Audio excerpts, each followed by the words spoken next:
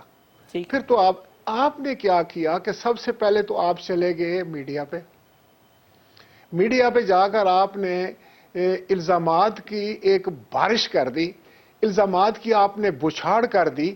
ہمیں یہ احساس ہوا کہ یہ بیٹھے بٹھائے جو چیز ہمارے ذہن میں نہیں، وہم و گمان میں نہیں، اس پر اس طریقے سے آپ نے پورے نظام جو ہے اس کو خطرے میں ڈال دیا، اپوزیشن کے کو، پورے اتحاد کو خطرے میں ڈال دیا. پتہ نہیں آپ کو کیا مل گیا ہے، پتہ نہیں آپ کو کس چیز کا کوئی وعدہ فردہ دے دیا گیا ہے، پتہ نہیں کون سا لولی پاپ آپ کے حوالے کر دیا گیا ہے کہ آپ بالکل اپنے وہ سارے تعلق، وہ رشتے، وہ اتحاد، وہ مل بیٹھنا، وہ اچھی گفتگو، وہ پیار محبت، وہ سارا کچھ آپ نے یکسر نظر انداز کر دیا اور ایسے آنکھیں پھیر کے ہمیں تو یوں سمجھ لگے کہ ٹیلی ویژن پر ہمارا کوئی مخالف بیٹھ گیا ہے سب سے بڑا.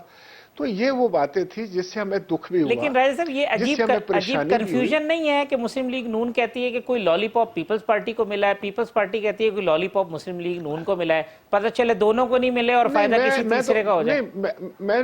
میں تو یہ کہہ رہا ہوں کہ میں نے تو ایک بات کی ہے ٹھیک. کہ یہ جو تاثر ابھرا ہے نا اس سے، جی. آپ کو کیا لے کہ پیپلز پارٹی نے کیا کیا ہے. دیکھیں نا، پیپلز پارٹی نے جب کہ اتحاد نہیں جا رہا تھا الیکشن میں، قومی اسمبلی میں وہ سوچتے تھے ہو ہی نہیں سکتا.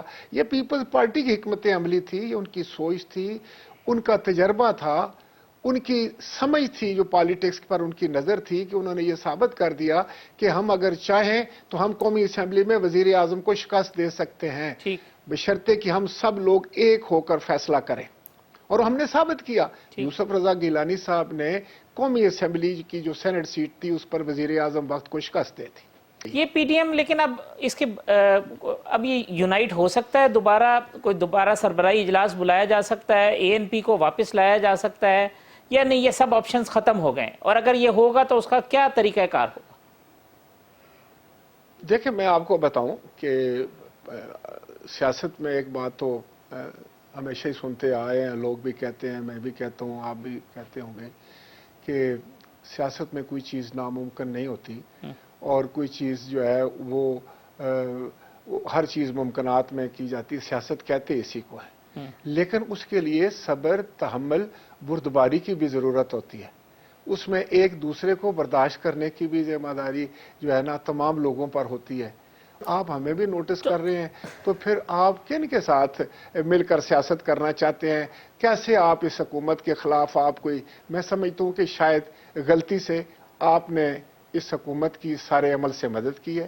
اس لیے یہ تعصب اور یہ احساس آپ کو ہونا چاہیے، اور آپ کو میں سمجھنا ہوں کہ اس احساس کو کر کے دیر نہیں کرنی چاہیے. پہلے یہ ایڈمٹ کرنا چاہیے اور یہ ریکارڈ پہ لانا چاہیے کہ غلطی ہوگی، کسی وجہ سے بھی ہوئی، ایسے نہیں ہونا چاہیے.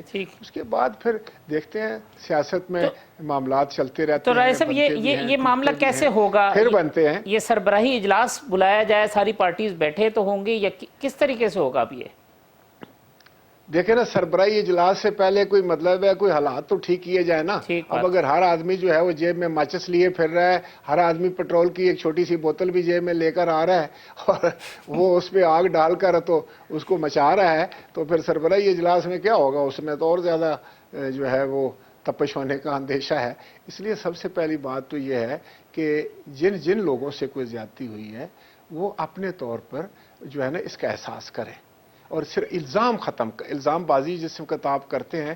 میں نے یہ دیکھا ہے سیاست میں جو آدمی الزام لگاتا ہے وہ کبھی کامیاب نہیں ہو سکتا، کبھی.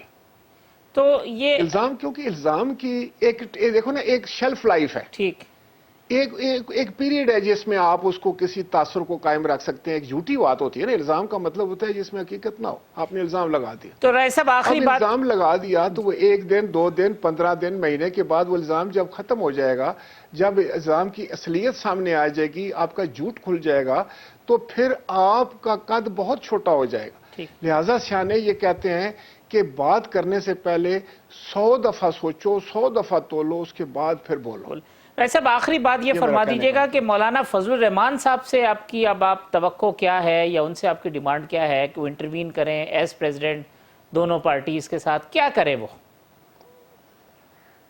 میں آپ کو بتاؤں کہ مولانا فضل الرحمان صاحب بہت ایک, میں نے جیسے ان کو پایا ہے کہ وہ ایک بڑے سمجھدار, بڑے تجربہ کار, بڑے تحمل والے, اور ایک بڑا وسیع ان کا قلب بھی ہے اور تجربہ بھی ہے اور ذہن بھی ہے. تو یقیناً میں ان سے ہی توقع رکھی جا سکتی ہے. وہ صدر ہیں پی ڈی ایم کے, کہ وہ کس طرح حالات کو دیکھتے ہیں اور کس سمت میں وہ سمجھتے ہیں. میں سمجھتا ہوں ان کا جو بھی کردار ہوگا وہ امپورٹنٹ ہوگا ہر 2 صورتوں میں. لیکن میں ان سے بھی یہی میری گزارش ہوگی کہ میں ایکسپیکٹ کر رہا تھا کہ مولانا صاحب کی طرف سے ضرور یہ سٹارٹ میں ہی جیسے یہ معاملات شروع ہوئے تھے تو کوئی بات آ جانی چاہیے تھی. کوئی اس پہ مولانا صاحب نے اپنا وزن جو ہے وہ نون لیگ کے پلڑے میں تو نہیں ڈالا راجہ صاحب؟ میں نہیں سمجھتا کہ اس لیے کہ اگر ڈالا ہے تو پھر تو وہ اب اس پہ کیا کمنٹ ہو سکتا ہے. پر میرا نہیں خیال وہ جس لیول کی وہ سوچ رکھتے ہیں, ان کی لیڈرشپ ہے, وہ ایک ایکسیپٹیبل ہے. ہمارے ساتھ بھی ان کے تعلق ہیں, تمام جماعتوں کے ساتھ تعلق ہیں. تو آپ کو پتہ ہے کہ وہ میں نہیں سمجھتا کہ وہ کوئی ایسی بات ہے. لیکن اگر یہ ایسی ہے تو پھر تو بہت بدقسمتی کی بات ہے, پھر میں کیا کمنٹ کر سکتا ہوں. راجہ پرویز اشرف صاحب بہت شکریہ وقت دینے کا. سابق وزیر اعظم پاکستان راجہ پرویز اشرف صاحب کی گفتگو آپ نے سنی. آئندہ ہفتے اسی پروگرام میں انشاءاللہ اسی وقت دوبارہ ملاقات ہوگی. اللہ حافظ.